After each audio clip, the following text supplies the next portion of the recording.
नमस्कार दोस्तों, आप सभी का सहर्ष स्वागत है आपके अपने चैनल मनोकामना क्लासेस में। आज का वीडियो बिहार में असहयोग आंदोलन से संबंधित है। तो आइए शुरू करते हैं। बिहार में असहयोग आंदोलन।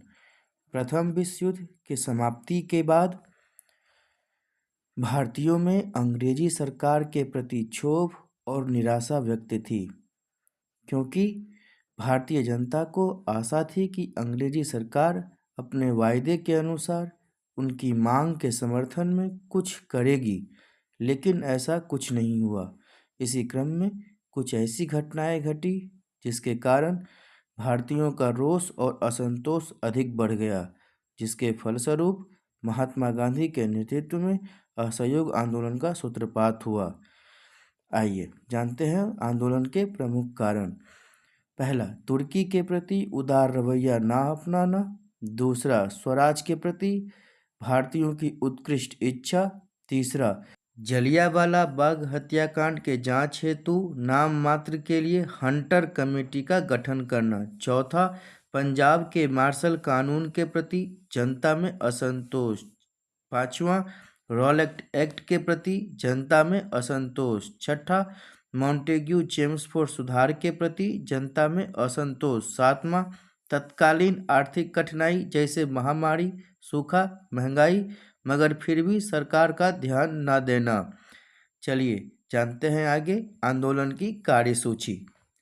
पहला, स्वदेशी के प्रयोग पर जोर दिया गया। दूसरा, विदेशी वस्तु का बहिष्कार किया गया।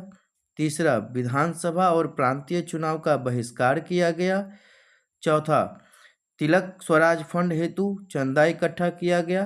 पांचवा, सरकारी उपाधि, अलंकरण, अवैतनिक पदों का त्याग किया गया। छठा, सरकारी समारोह या संस्थान जैसे अदालत, कॉलेज, विद्यालय का परित्याग किया गया। सातवां, सामाजिक, आर्थिक और शैक्षणिक बहिष्कार कार्यक्रम हेतु स्वयंसेवक की भर्ती कर दी गई। तो आइए अब जानते हैं आंदोलन के प्रति विचार।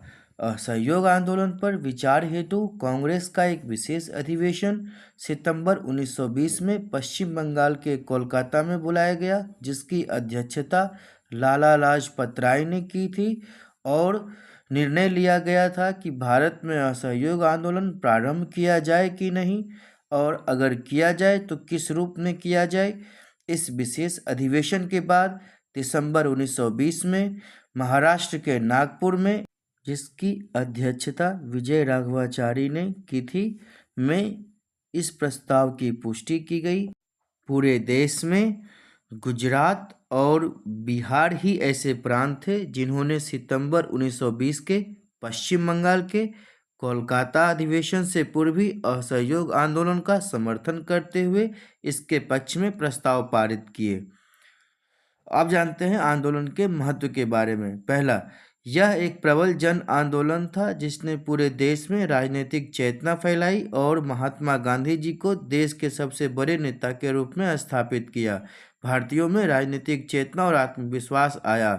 समाज के सभी वर्गों, किसान, मजदूर, छात्र, वकील, महिला, व्यापारी, सरकारी सेवक आदि ने भरपूर योगदान दिया। हिंदू मुस्लिम सहयोग को इस आंदोलन से नया आयाम मिला। भारतीयों में अंग्रेजी सरकार के प्रति विश्वास की भावना आई। नेक्स्ट, स्वराज पार्टी का जन्म इसी आंदोलन का प्रतिफल माना जाता है। नेक्स्ट, भारतीयों में स्वदेश प्रेम तथा विदेशी के बहिष्कार की भावना आई। नेक्स्ट, पूरा भारत कांग्रेस के झंडे के नीचे एकत्र हुआ। अगला, जनता के मन में अंग्रेजी सत्ता के प्रति भय और आतंक को समाप्त कर दिया।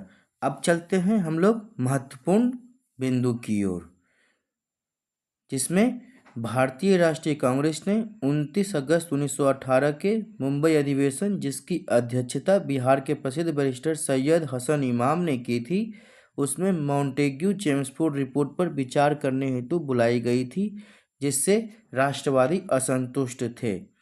आगे, असहयोग आंदोलन के दौरान बिहार उड़ीसा प्रांत के गवर्नर लॉर्ड सत्येंद्र प्रसन्ना सिन्हा तथा सचिव रैनी थे। अब जानते हैं कुछ और महत्वपूर्ण तथ्य के बारे में।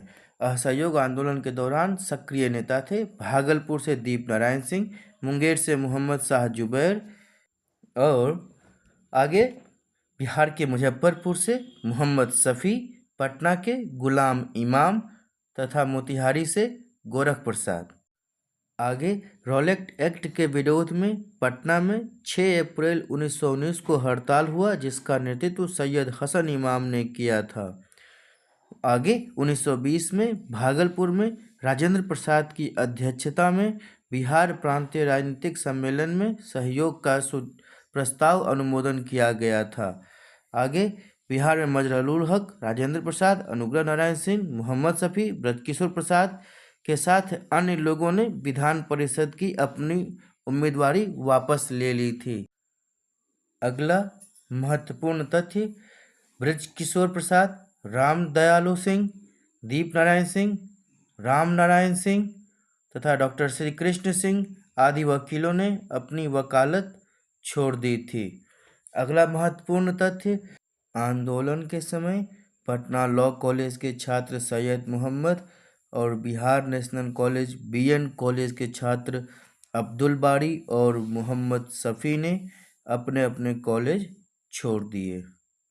अगला तथ्य, आंदोलन के समय दिनांक 24 मार्च 1921 को राजेंद्र प्रसाद के भाई महेंद्र प्रसाद ने राय साहब की उपाधि वापस लौटा दी थी।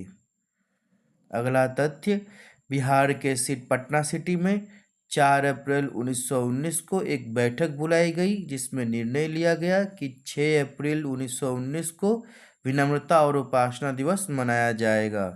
अगला तथ्य, 5 जनवरी 1921 को राजेंद्र प्रसाद ने बिहार राष्ट्रीय महाविद्यालय की स्थापना की, जिसका उद्घाटन महात्मा गांधी के द्वारा 6 फरवरी 1921 को किया गया, जिसके प्रधानाचार्य डॉक्टर राजेंद्र प्रसाद थे। अगला तथ्य, 6 फरवरी 1921 को महात्मा गांधी के द्वारा बिहार विद्यापीठ की स्थापना की गई, जिसके कुलाधिपति मजहरूल हक, कुलपति ब्रजकिशोर प्रसाद तथा प्रधानाचार्य राजेंद्र प्रसाद थे।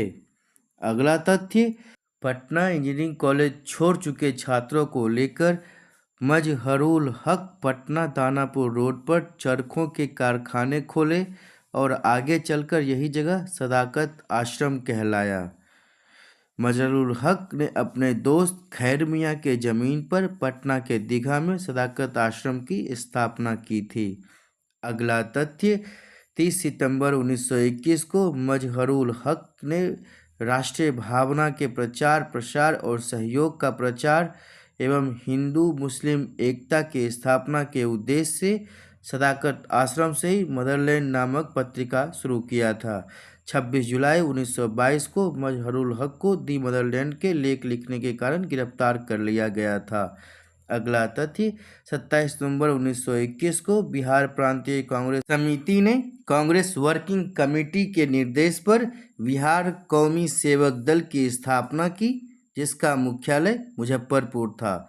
उसे असहयोग आंदोलन को अहिंसक एवं शांतिपूर्ण बनाए रखने की जिम्मेदारी सौंपी गई। अगला तथ्य, 16 अगस्त 1921 को अखिल भारतीय कांग्रेस वर्किंग कमेटी की बैठक पटना के सदाकत आश्रम में बुलाई गई, जहां पर महात्मा गांधी, मोतीलाल नेहरू, राजेंद्र प्रसाद, मौलाना मोहम्मद अली, जमुना लाल बजाज आदि मौजूद थे। इस बैठक में 11 प्रस्ताव को स्वीकृति मिली, जिसमें सबसे प्रमुख था विदेशी वस्त्रों का बहिष्कार और चरखे बनाना शुरू हो गया। अगला तथ्य, बिहार के मोतिहारी और मधुबनी में आर्थिक मजबूती हेतु मुठिया पद्धति द्वारा प्रत्येक घर से प्रतिदिन 1 मुट्ठी अनाज कांग्रेस को दान दिया जाता था। अगला तथ्य, 1921 में पटना में महात्मा गांधी द्वारा अखिल भारतीय चरखा संघ का उद्घाटन किया गया, जिसकी पहली शाखा पटना, फिर मुजफ्फरपुर और अंत में मधुबनी में स्थापित किया गया था।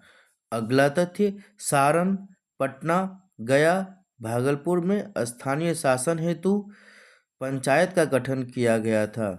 अगला तथ्य, आंदोलन के दौरान 1921 में भागलपुर में विदेशी वस्त्र बहिष्कार कार्यक्रम के बिहार यात्रा के दौरान महात्मा गांधी जी को बिहार शरीफ में लोगों ने अभिनंदन पत्र दिया था। आगे, बिहार यात्रा के दौरान महात्मा गांधी जी मोतिहारी से सिवान गए, फिर वहां से डॉक्टर राजेंद्र प्रसाद के जन्म स्थल जीरादेई गए और उसको तीर्थ स्थान की संज्ञा दी। अगला तथ्य, अक्टूबर 1921 के आरा में मौलाना मोहम्मद शफी की अध्यक्षता में बिहार प्रांतीय सम्मेलन हुआ और इसी अधिवेशन में यह निर्णय लिया गया कि बिहार में प्रिंस ऑफ वेल्स का बहिष्कार होगा। अगला पॉइंट, 5 फरवरी 1922 को चौरी चौरा हत्याकांड के बाद असहयोग आंदोलन वापस ले लिया गया था। अगला पॉइंट, 1920 में राजेंद्र प्रसाद के संपादन में सर्चलाइट प्रेस से हिंदी साप्ताहिक देश का प्रकाशन इस शर्त पर शुरू हुआ कि अपने संपादकीय लेख में सर्चलाइट न तो असहयोग का समर्थन करेगा और न ही उसका विरोध करेगा। अगला तथ्य, प्रांतीय कांग्रेस समिति एवं बिहार प्रांतीय संघ की संयुक्त बैठक 13 जुलाई 1919 को पटना में हुई। अगला तथ्य, बिहार में असहयोग आंदोलन के दौरान सत्याग्रह सप्ताह 6 अप्रैल 1921 को मनाया गया। अगला तथ्य, असहयोग आंदोलन के दौरान गया में पुलिस हड़ताल के नेता दामोदर प्रसाद थे। अगला पॉइंट, असहयोग आंदोलन के दौरान बाबू विंध्यवासिनी प्रसाद वकालत छोड़कर आरा के राष्ट्रीय विद्यालय के प्रधानाचार्य बने। अगला तथ्य, असहयोग आंदोलन के दौरान फरवरी 1919 में नरसिंह दास सन्यासी को सीतामढ़ी में गिरफ्तार किया गया था। नेक्स्ट पॉइंट, असहयोग आंदोलन के दौरान बाबू तारापत बनर्जी पर विदेशिया नाम का इश्तेहार छापने के अभियोग पर मुकदमा चलाया गया था। और अंतिम पॉइंट, असहयोग आंदोलन के बाद महात्मा गांधी की गिरफ्तारी की खबर पटना में 11 मार्च 1922 को पहुंची थी। आज के लिए बस इतना ही, तो मिलते हैं अगले वीडियो में। अगर वीडियो अच्छा लगे तो लाइक, शेयर एंड सब्सक्राइब करना ना भूलें। साथ ही बेल आइकन को ज़रूर प्रेस करें ताकि मेरा अगला वीडियो का नोटिफिकेशन आप तक सबसे पहले पहुँचे। आज का वीडियो आप सबको कैसा लगा कमेंट करके ज़रूर बताएं, जिससे मैं आगे ऐसे ही इंफॉर्मेटिव वीडियो आप सभी के लिए लाता रहूं। Thank you so much. Hare Krishna.